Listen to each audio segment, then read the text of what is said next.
Sí, pero no, Julio, se complican solo la vida ellos, porque la verdad que han sido muy malos últimamente. Que festejen si quieren, que tomen tereré y coman chipá mirando el partido de Brasil y está todo bien, pero no sé si van a ir al Mundial, no sé si va a ir al Mundial Paraguay.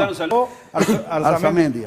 No está Arzamendia, ojo. Ahora creo que podemos. Pero va sí. Dani Rivas, ojo que va Dani Rivas. Ojo que no, Dani Rivas. la rompe Dani Rivas. Ahí está. Dani Rivas lo conoce. Ya la no queda- rompe. Que festeje de que pudo empatar con el Uruguay de estos partidos de Bielsa, la verdad no es nada bueno para Paraguay.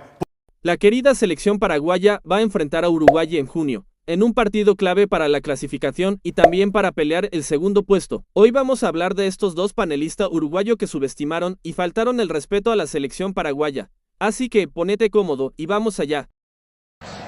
Muchas gracias, afición. Este es para vosotros. El pasado 6 de septiembre llegaba el partido de Uruguay contra Paraguay en la despedida de Luis Suárez. El equipo de Alfaro no era muy popular,